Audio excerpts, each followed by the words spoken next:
Bounce? Bunk. Bunk. Yeah, it's bunk. It takes a picture of your face. Clint Eastwood's story begins in San Francisco in 1930. Born into a family struggling to stay afloat during the Great Depression, his childhood was defined by long stretches of uncertainty, moving from one town to another as his parents searched for work, learning early how to adapt, endure, and survive. This rough, shifting early life would later shape the core of Eastwood's on-screen persona. A man who doesn't talk much but never breaks. When he reached Hollywood in the 1950s, Eastwood didn't find instant success. Casting directors dismissed him for everything from his quiet demeanor to his unconventional looks. But persistence paid off when he secured the role of Rowdy Yates in Rawhide, a TV Western that placed him in living rooms across America. It made him recognizable, but not yet legendary. The turning point came when Sergio Leone, the bold Italian filmmaker, selected him to star in A Fistful of Dollars. That film, and the ones that followed, detonated across international cinema, announcing a new, gritty kind of Western hero. The man with no name became a cultural fixture, mysterious, restrained, emotionally guarded, and undeniably powerful.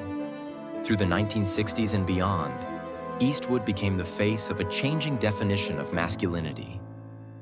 While Hollywood traditionally favored polished charm or loud bravado, Eastwood delivered something quieter.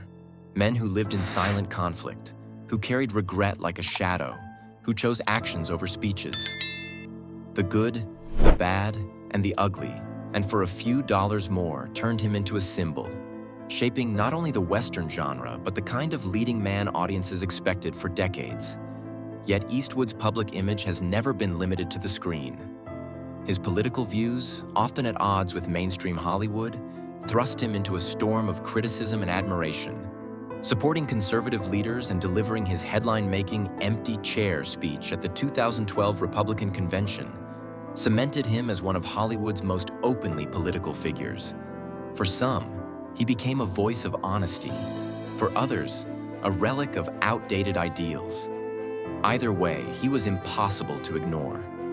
His directing career, meanwhile, elevated him from star to auteur. Play Misty for Me revealed unexpected depth behind the camera, while Dirty Harry reshaped the conversation about law enforcement and moral justice. Later, Unforgiven dismantled the myths of heroism he once helped create, earning him 2 Oscars.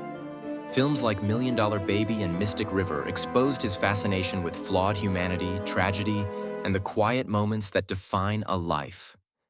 But with greatness came controversy.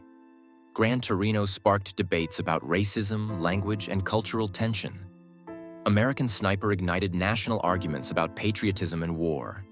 Eastwood's name became synonymous with artistic risk, sometimes applauded, sometimes condemned, always discussed. Recently, whispers about declining health have cast a somber note over his legacy. Reports suggest he may be battling a progressive neurological condition, though Eastwood himself has kept silent. For a man long associated with indestructibility, this phase of life feels especially poignant.